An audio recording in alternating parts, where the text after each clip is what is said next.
Round 2 of putting HOLOLIVE English into Pokemon. This time, COUNCILRYS. And yes, Sana, Mumei and Fauna are included. If you didn't know, I've already made a video like this featuring HOLOLIVE Myth, so check this one out if you haven't. Because I really like the 600 base stat total from the Myth video, I'm just gonna stick with that, since all the members would be either mythical or legendary anyways, and I think a strong base stat total like 600 works perfectly fine for them. IRyS is gonna start this video, and obviously I want her being a Nephilim be included into this somehow. Now the best way to do this is to make her able to be played in two different ways. Now her being either tanky or damage focused would be an idea, but I decided to not go with that since I don't really see IRyS being someone really tanky. IRyS will be a fairy dark type, which I think fits the whole half angel half demon quite well. And I decided to give her even stats, as you can see here. Now stats like these are not really the best if we're talking competitive, since min-max stats are usually preferred. But in this case I prioritized making her stats suit the theme better over competitive viability. But her signature ability will help her out a little here,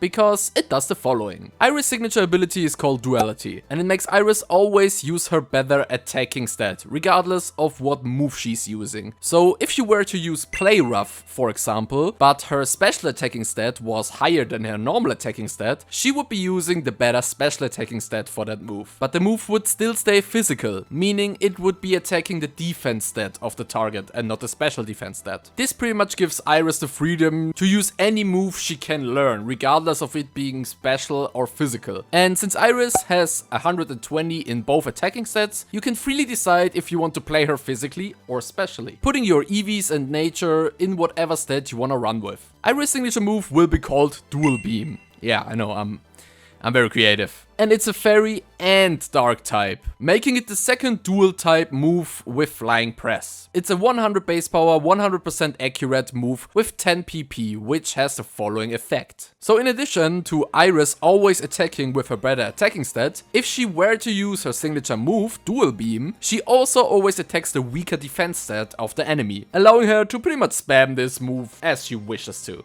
Next up is Bae, and as you guys can probably guess, we will have a very chaotic theme going on with her. Bae is gonna be a dark psychic type, which I really wanted to avoid because we have more psychic types coming up in this video, but hey, if it's the most fitting thing, it's the most fitting thing. Why should I force myself to make something that's less fitting but maybe more unique? And Bae is gonna be the first member I will be giving the 100 around the board stats. It just fits for her. When I personally think of Bae, I can see all of these attributes being decently strong. Attack both special and physical, but also being able to tank both special and physical moves. And she also doesn't strike me as a super speedy or super slow member. That's why I decided to go with the classic mythical Pokemon stats of 100 in everything. And we are gonna go right into the Bae chaotic tendencies with her signature ability called, well, chaotic tendencies. It's a very simple ability. All it does is to make attacking moves that have a varied power have a priority of +1. Varied power being stuff like Heat Crash, or maybe Low Kick, Grass Knot, stuff like that. And that ties right into Bae's signature move, which is a 90% accurate dark type move that also has varied power. And here I made my job pretty easy and just went with Bae's classic roll the die gimmick and named the move just Roll the Die. Usually that name would not really be fitting for a Pokemon move, but since Golden Go has a move called Make It Rain, I felt like yeah, I can probably pull this one off. And it does exactly what you think it does. It just rolls a 6-sided die, and depending on what you roll, the power of this move varies. It starts with a complete miss at a 1 and goes up all the way to 100 when you roll a 6. Now usually you wanna see more than 100 base power when you do a gamble move like that and you roll the maximum power, but you have to keep in mind that this move becomes priority +1 when Bae uses it, so I felt like it should be a little bit weaker on the power side. So if you're planning on using Bae in a fight, you better bring your lucky charm with you.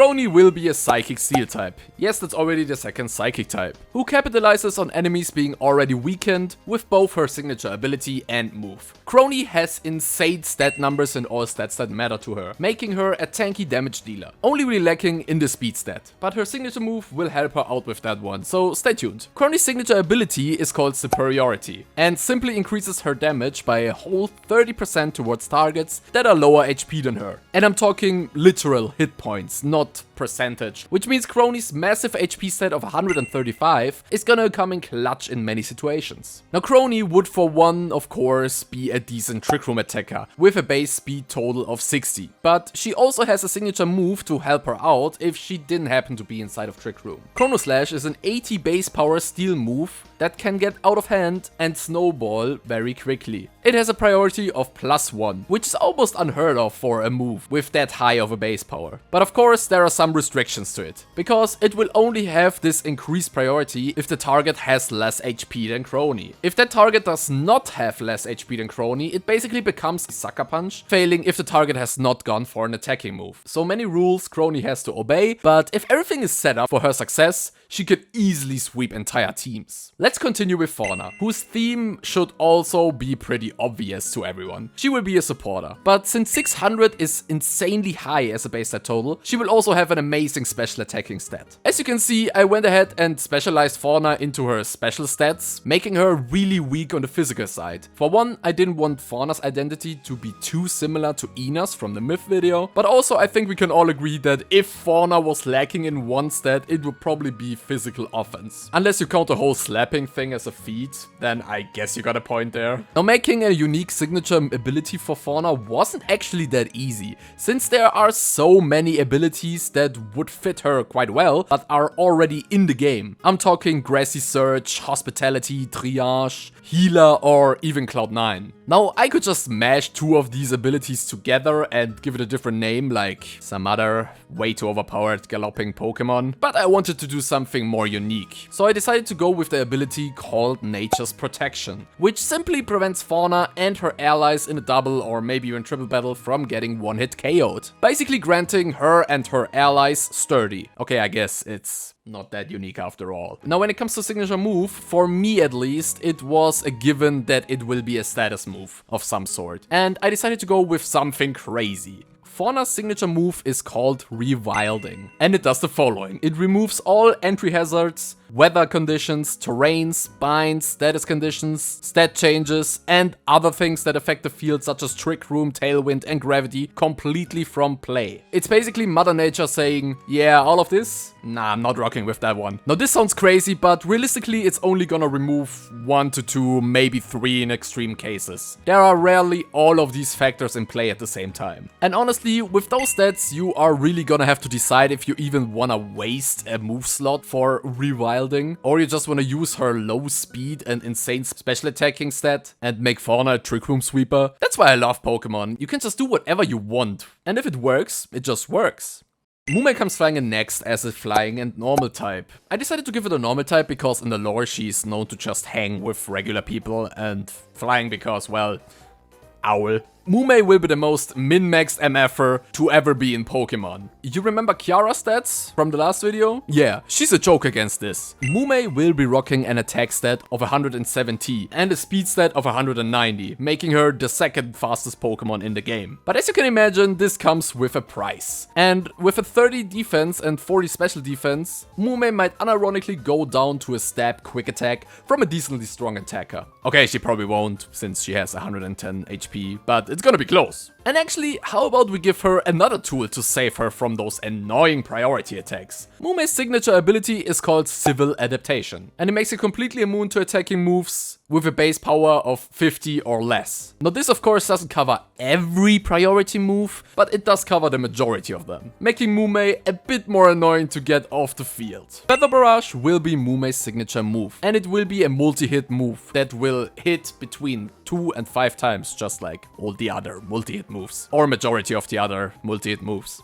30 base power, making it a 150 power move if it were to hit all 5 times. Now this leaves you with an important decision, since I think there are 2 items you would really wanna run on Mumei. For one, the loaded dice, making Feather Barrage a minimum 120 base power move, and with her stats, you would probably one-shot any enemy that isn't specifically run as a tank. But on the other hand, since she is so damn frail, you would also wanna run Focus Sash, preventing her from getting one-shot from full HP. I honestly wouldn't know which one to pick here. I mean, or you just put her on the field with Fauna, and then you just have the best of both worlds.